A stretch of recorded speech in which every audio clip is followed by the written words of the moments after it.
오늘 본문 말씀은 요한복음 8장 30절부터 32절까지입니다. 이 말씀을 하심에 많은 사람이 믿더라. 그들에게 예수께서 자기를 믿은 유대인들에게 이르시되 너희가 내 말에 거하면 참으로 내 제자가 되고 진리를 알지니 진리가 너희를 자유롭게 하리라. 아멘. 먼저 지난주에 말씀드린 내용을 간략하게 정리해 봅니다.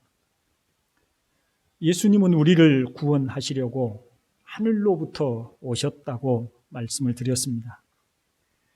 본래 삼위 하나님 중에 제2위이신 성자 하나님이신 분이십니다. 만물을 지으신 창조주이시기도 하시지요.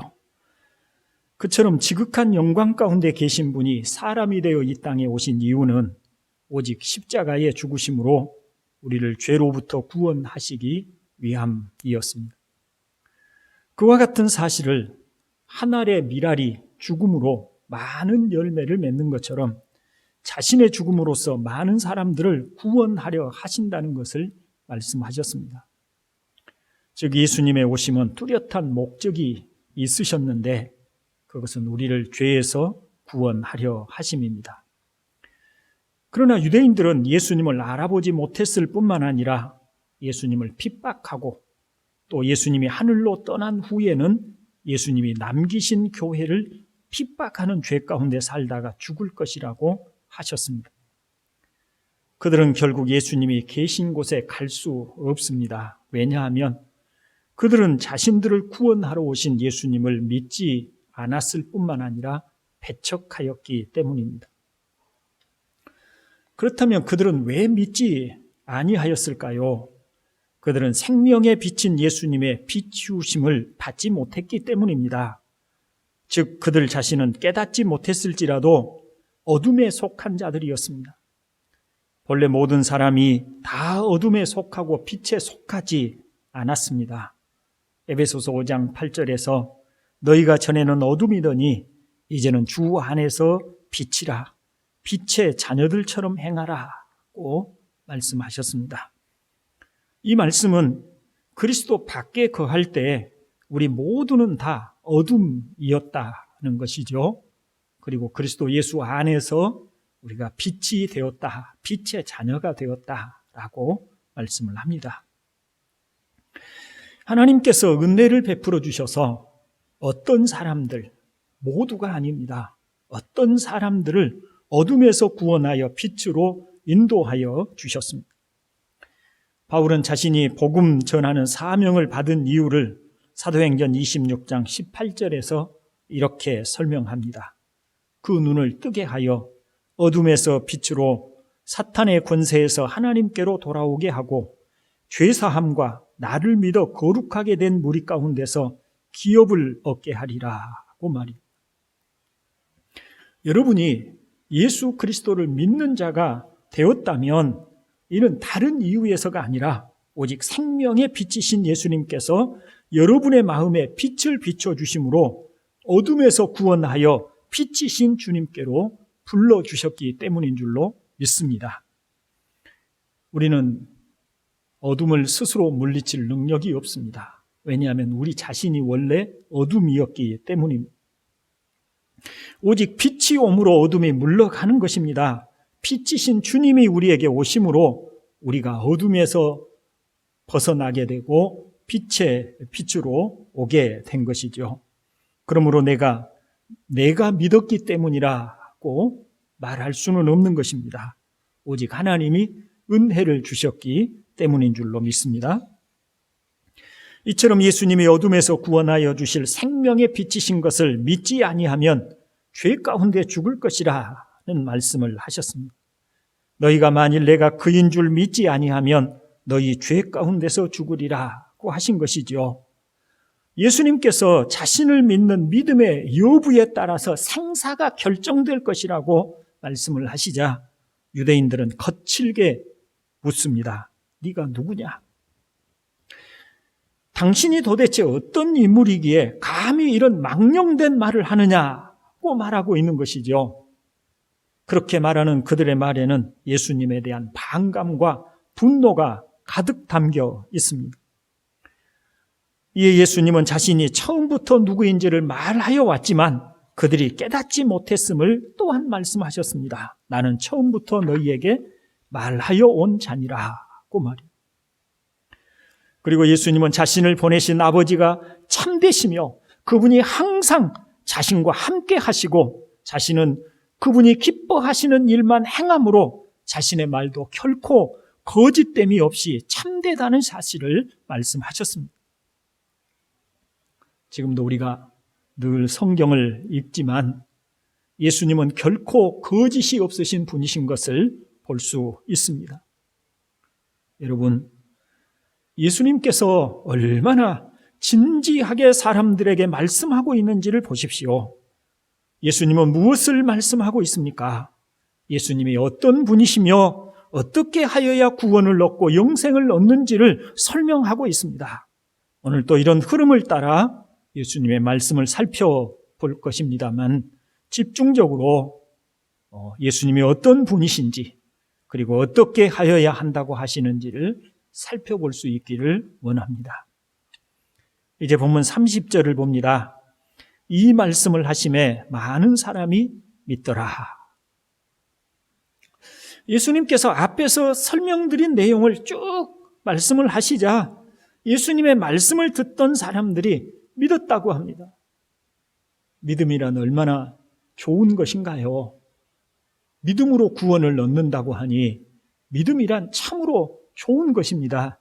그런데 뒤이어서 나오는 예수님이 하신 말씀을 보면 예수님은 그들의 믿음에 대하여 부정적인 평가를 하고 있다는 것을 알 수 있습니다. 참된 믿음과는 거리가 멀다는 것입니다. 왜 그럴까요? 우리가 알아야 하는 것은 믿음은 지적인 동의가 아니다는 것입니다. 예수님이 하신 말씀을 쭉 들어보고 예수님이 행하신 표적을 보니 그 말씀이 옳습니다. 그래서 믿는다고 합니다만 그와 같은 믿음으로는 예수님의 제자가 되어 따를 수 없습니다. 니고데모는 예수님이 행하신 일들을 보고 하늘에서 오시지 않았다면 그와 같은 일을 행하실 수 없습니다고 예수님을 인정하였지만 예수님은 거듭나지 않으면 하나님 나라에 들어갈 수 없다고 그의 믿음을 인정하지 않으셨습니다. 이렇게 생각해 볼 수 있습니다. 교회에 왔습니다. 목사의 설교를 듣다 보니 그 말이 맞는 것 같고 교회라는 곳이 괜찮은 곳이라는 것을 알게 되었습니다. 그래서 설교를 들어보니 하나님이 계신 것 같다. 그리고 교회 사람들도 다 좋은데 한번 교회를 다녀봐야 되겠어 라고 교회를 다니기 시작을 했을 수 있습니다.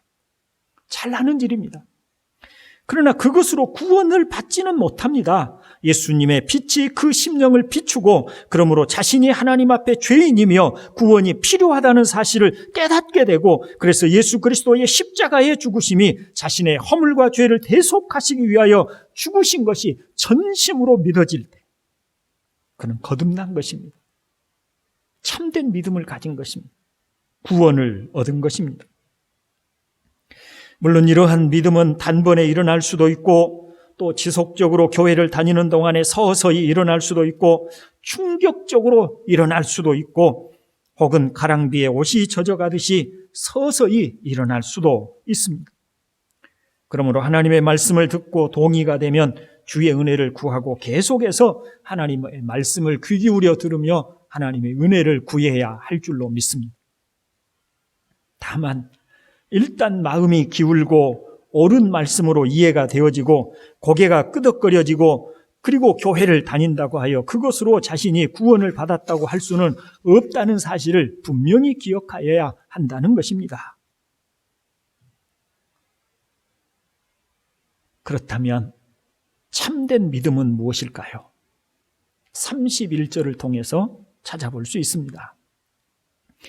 그러므로 예수께서 자기를 믿은 유대인들에게 이르시되 너희가 내 말에 거하면 참으로 내 제자가 되고 하였습니다. 이 말씀은 믿는다고 하는 유대인들에게 하시는 말씀입니다. 그러므로 믿음에 관한 말씀인 것을 알 수 있습니다. 예수님은 믿음이란 생각처럼 단순한 것이 아니라 참으로 깊고 신비한 것임을 알리고자 하십니다. 저는 끊임없이 우리의 믿음의 문제를 살펴봐야 한다고 생각합니다. 왜냐하면 믿음은 영생에 이르게 하는 통로이며 구원의 길이기 때문입니다. 그만큼 중요하기 때문에 과연 내가 참 믿음에 있는지, 그렇지 못하는지, 내가 진실로 믿음 가운데 있는지 아니면 거짓 믿음을 가지고 있는지 끊임없이 살피고 또 살펴야 한다는 것입니다. 여러분은 참 믿음에 있습니까? 참 믿음이란 무엇일까요? 본문을 통해서 보면 먼저 믿음은 예수님의 말에 거하는 것과 깊은 관련이 있다고 하십니다. 여기서 예수님의 말에 거한다는 것이 무슨 뜻인지를 알려면 37절에 내 말이 너희 안에 있을 곳이 없으므로 나를 죽이려 하는도다 라고 하는 말씀과 함께 살펴봐야 합니다. 불신앙은 예수님의 말씀이 머물 곳이 없는 것이라면, 믿음은 예수님의 말씀이 내 안에 들어와 머물러 있는 것이라고 하는 사실을 가르쳐 주시고 계신다는 것입니다. 믿음이라고 하는 것은 예수님의 말씀을 받아들이는 것이며 그분의 말씀 안에 항상 머무는 것이라는 의미가 됩니다. 이것을 예수님이 씨 뿌리는 비유를 통해서 말씀하신 그 이야기로 살펴보겠습니다.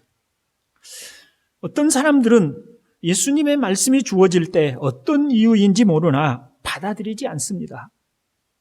교회에 대한 선입견 때문이거나 관심이 없어서 받아들이지 않을 수도 있겠지요.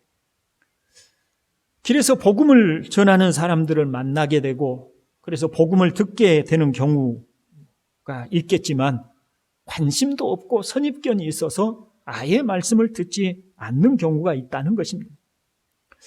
또 혹 어떤 사람은 조금 더 나은 경우여서 교회에 오기는 왔습니다. 그런데 별로 관심이 없습니다. 듣고 싶은 마음도 없습니다. 그래서 이런 사람들은 아예 듣지만 듣지 않기 때문에 말씀이 머물 곳이 없는 것입니다. 또 조금 더 나은 경우를 생각해 볼 수 있습니다. 교회에 왔으나 주일을 잘 준비하지 못하여 피곤합니다. 저녁 늦게까지 TV를 봤거나 친구들과 어울려 다니다가 늦잠을 자다가 간신히 일어나 교회에 왔는데 설교 시간이 되자 졸음이 밀려와서 말씀을 들을 수 없습니다. 여러 가지 이유를 말할 수 있지만 하나님의 말씀에 대한 사모함과 간절함이 없으므로 형식적으로 주일에 교회에 오지만 하나님의 말씀을 듣지 않는 것입니다. 듣지 않으니 예수님의 말씀이 그 속에 머물 수가 없지 않겠습니까? 가시떨기에 뿌려진 씨앗과 바위 위에 뿌려진 씨앗도 마찬가지입니다. 그런 사람들은 듣기는 듣습니다. 말씀을 달게 듣고 동의하기도 합니다. 잠시 말씀이 그 속에 머뭅니다. 그러나 환난과 핍박이 왔든지 재물에 대한 염려나 욕심이 그의 마음을 뒤 흔들어 놓을 때에 말씀이 그 속에 머물지 않고 욕심을 따라가 버리거나 염려나 환난 때문에 말씀을 떠나게 됩니다. 이것 또한 말씀이 머문다고 할 수 없습니다. 그렇다면 예수님의 말씀이 머문다는 것에 대하여 살펴보겠습니다. 먼저는 예수님이 하나님의 독생하신 아들로서 우리의 구원을 위하여 이 땅에 오셨다는 말씀을 듣고 믿습니다.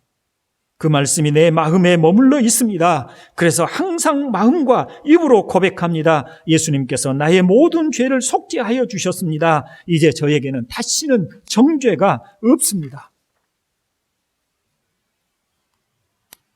또한 성령께서 저에게 오셔서 함께 계시며 제가 하나님의 자녀인 것을 증거하여 주십니다. 그러므로 저는 온 마음으로 하나님을 아빠, 아버지라고 부릅니다. 세상에 무엇으로도 끊을 수 없는 하나님 아버지의 사랑을 입은 제가 된 것을 믿고 또 믿고 고백합니다.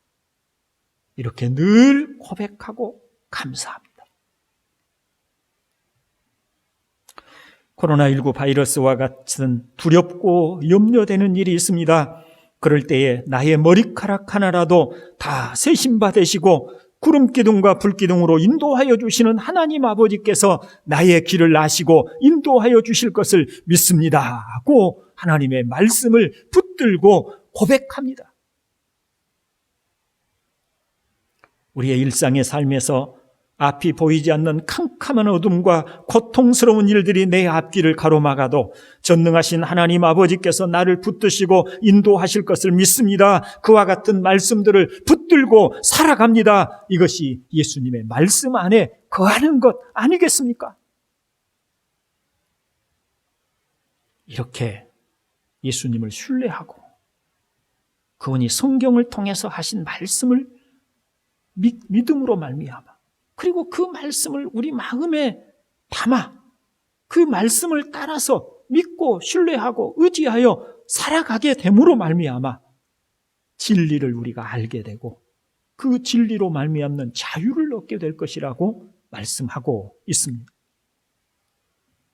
교우 여러분, 믿음은 예수님과 그분의 말씀을 신뢰하는 것이고 그 신뢰 속에 나를 맡기는 것입니다. 그분의 말씀에 동의할 뿐만 아니라 전적으로 따릅니다. 그래서 참으로 주님의 제자가 됩니다. 주님은 제자에 대하여 무슨 말씀을 하셨습니까? 이에 예수께서 제자들에게 이르시되 누구든지 나를 따라오려거든 자기를 부인하고 자기 십자가를 지고 나를 따를 것이니라 하셨습니다. 사람이 대부분 자기를 부인하고 대부분 자기를 위해서 사는데 어떻게 자기를 부인할 수가 있겠습니까? 사람들은 고통을 무서워하고 피하고 싶어 하는데 어떻게 가장 고통스럽고 가장 비참한 십자가를 질 수 있겠습니까? 그것이 가능할 수 있는 것은 예수님이 부활의 영광을 바라보고 하나님의 약속의 말씀을 따라 부활의 영광을 바라보고 고난을 감당하신 것처럼 우리가 예수님의 말씀을 마음에 담아 그 말씀 안에 거하여 살아갈 때 자기를 부인할 수 있고 자기가 져야 할 십자가를 질 수 있는 줄로 믿습니다. 코로나19 바이러스가 우리 사회와 우리의 삶을 어떻게 바꾸어 놓을지 가늠이 되지 않는 상황입니다.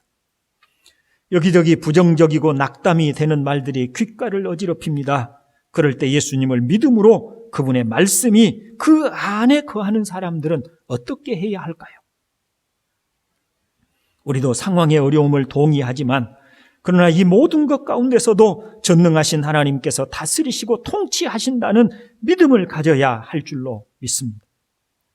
물론 하나님께서 통치하신다고 믿는다고 하여서 다시 세상이 원래대로 돌아갈 것이라는 의미는 아닙니다. 어쩌면 우리가 상상할 수 없는 어려움이 올 수도 있습니다. 그러나 어떤 상황이 될지라도 하나님의 뜻이 이루어질 것을 믿기에 그 뜻을 순종하여 담담히 나아가는 것입니다. 가난하게 되면 가난하게 되고 고난이 오면 고난을 주신 뜻이 있을 것이라고 믿고 나아갑니다. 우리 자신의 지혜나 판단으로 사는 것이 아닙니다. 하나님의 말씀을 따라 하나님의 뜻이 이루어질 것을 믿고 사는 것입니다. 참된 믿음이 무엇인지 이해하시겠습니까? 참된 믿음이 무엇인지 이해하시겠습니까? 물론 아직 완전히 성숙한 믿음이 되지 못하여 믿지만 여전히 불안하고 흔들리는 일이 있을 수 있습니다. 그러나 참된 믿음은 예수님에 대한 신뢰를 가지고 조금씩이나마 앞으로 나아가는 것입니다. 이제 32절을 봅니다. 진리를 알지니 진리가 너희를 자유롭게 하리라. 문맥을 따라 보면 믿음은 진리와 연결이 되고 그러므로 자유라는 결과를 만들어낸다고 합니다. 예수님의 말씀이 우리 안에 거하여 있으면 예수님의 말씀은 단지 기억 속에만 존재하거나 지식으로만 존재하여 있는 것이 아니라 우리 영혼에 체험적인 작용을 하여 결국 제자가 되게 하고 또 진리를 알므로 자유에 이르게도 합니다. 예수님의 말씀은 체험적인 능력이라는 것을 분명히 기억하시기를 바랍니다. 히브리서 4장 12절에 하나님의 말씀은 살아있고 활력이 있어 좌우의 날선 어떤 검보다도 예리하여 혼과 영과 및 관절과 골수를 찔러 쪼개기까지 하며 또 마음의 생각과 뜻을 판단하나니 하였습니다. 예수님의 말씀을 마음에 담고 그 말씀 안에 거하여 살고자 할 때 그 말씀은 능력이 있어서 살아있어서 그 말씀이 이루어지는 체험이 있게 마련입니다. 두려움과 낭망 속에 있던 사람이 예수님의 말씀을 듣는 가운데 예수님께서 자신을 어떻게 사랑하셨는지 또 하나님이 어떻게 전능하신 능력으로 함께 하시는지를 알게 되므로 아멘 합니다. 그러므로 그 마음에 평강이 찾아오는 것이죠. 죄책감으로 고통당하던 사람이 예수님의 말씀을 들음으로 모든 죄책감으로부터 자유를 얻기도 합니다. 예수님의 말씀을 믿고 기도하던 사람이 기도의 응답을 받기도 합니다. 너희가 내 안에 거하고 내 말이 너희 안에 거하면 무엇이든지 원하는 대로 구하라. 그리하면 이루리라는 말씀의 실현인 것입니다. 이처럼 믿음이 주는 유익은 진리를 알게 된다는 것입니다. 진리를 알지니입니다. 예수님을 진실로 믿게 된 사람은 예외 없이 나는 이제야 참된 것이 무엇인지 알게 되었다. 이제까지 산 것은 참으로 산 것이 아니었다. 이제야 나는 참으로 옳고 바른 것이 무엇인지 어떻게 살아야 하는지 알게 되었다고 말을 합니다. 이것을 화려한 미사역으로 표현을 하든지 아주 단순한 표현을 하든지 말입니다.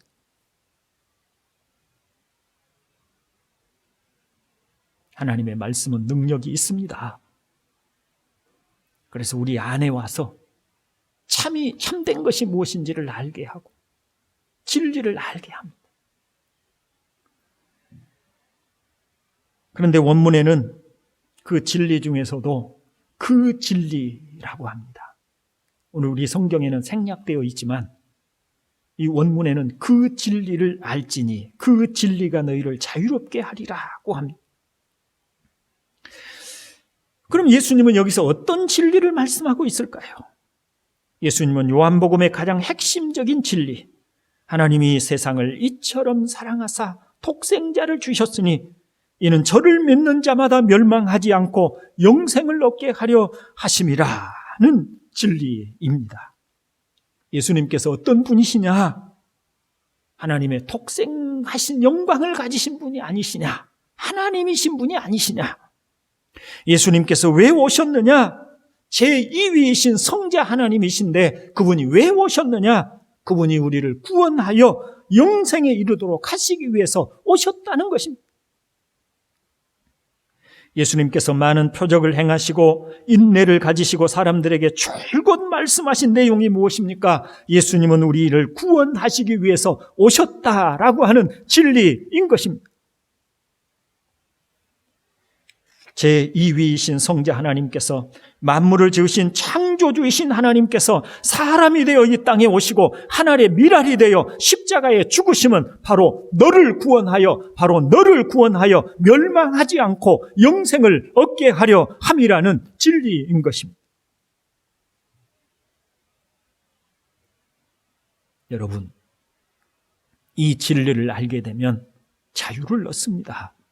무슨 자유입니까? 죄로부터의 자유입니다. 어둠으로부터의 구원입니다. 정죄로부터의 자유입니다. 이것을 우리가 생전에 경험하는 것이 당연한 일이겠지만 그러나 생전에는 힘이 할 수 있습니다.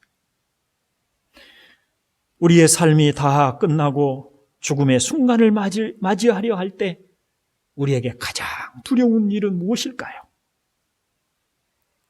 한 청교도 목사님이 단두대에서 사형을 당하려고 하는 사형수를 보았습니다.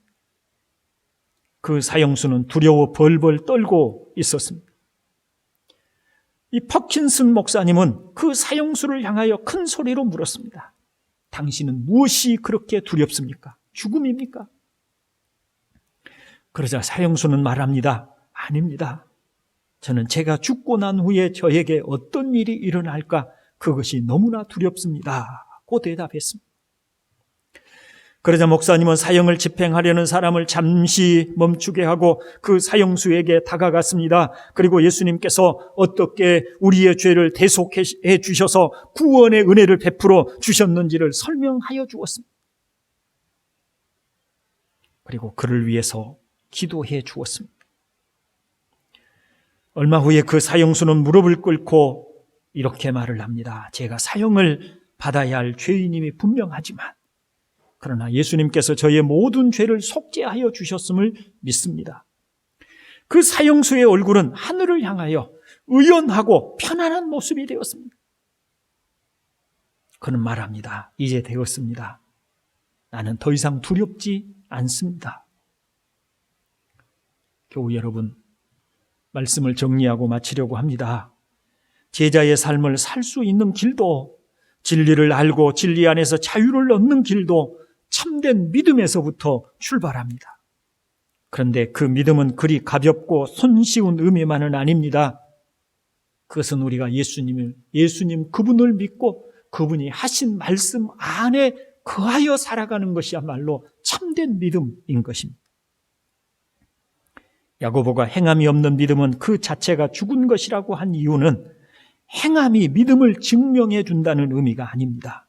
참된 믿음은 가벼운 지식이 아니고 참된 믿음을 가진 사람은 생명력 있는 말씀을 신뢰하고 그 마음에 영접하여 그 말씀 안에 거하고 살아감으로 능력 있는 말씀의 작용으로 제자의 삶을 살게 된다는 것입니다. 요한복음 15장에서 나는 포도나무요 너희는 가지라 그가 내 안에 내가 그 안에 거하면 사람이 열매를 많이 맺나니 라고 예수님께서 말씀하셨습니다. 예수님이 내 안에 내가 예수님 안에 더하여 예수님의 말씀이 내 안에 내가 예수님의 말씀 안에 거하면 많은 열매를 맺게 될 것이다. 그리고 나아가서 8절에서는 너희가 열매를 많이 맺으면 내 아버지께서 영광을 받으실 것이요 너희는 내 제자가 되리라 하셨습니다. 여러분, 지금 우리가 가장 시급하게 생각해야 할 것이 무엇일까요? 지금 우리에게 다른 어떤 것과도 바꿀 수도 비교할 수도 없는 가장 중요한 요점은 무엇일까요? 예수님과 그분의 말씀을 믿는 것입니다. 아멘. 다시 말씀드립니다. 예수님과 그분의 말씀을 온전히 신뢰하고 믿는 것입니다. 요한복음을 읽으면서 요한복음의 설교를 들으면서 무엇을 깨닫습니까? 예수님은 하나님이시구나. 그분을 믿으면 영생이 있구나 하는 것이어야 합니다. 그러므로 예수님과 예수님의 말씀을 신뢰하고 영접하여 그 안에 거하는 성도가 되어야 합니다. 우리는 그동안 믿는 것과 예수님의 말씀 안에 거하는 것을 별개로 생각하고 살아오지는 않았을까요? 예배 중에 말씀을 듣지만 예배가 끝나면 그 무슨 말씀을 들었는지도 기억하지 못하고 불신자들과 다를 바 없는 생각을 하고 다를 바 없는 말을 하고 다를 바 없는 삶을 살고 살아가고 있지는 않았을까요? 일주일을 살면서 늘 이럴 때 주님의 말씀은 무엇이라고 하시는가? 주님은 나에게 어떤 말씀을 하시는가? 묻고 그 안에 행하려 하였을까요? 참된 믿음은 주님의 말씀 안에 거하는 것입니다. 참된 믿음은 주님의 말씀 안에 거하는 것입니다. 그러면 주님의 제자가 되고 진리 안에서 자유를 얻게 됩니다. 이러한 은혜가 함께 하시기를 주님의 이름으로 축원을 드립니다. 아멘.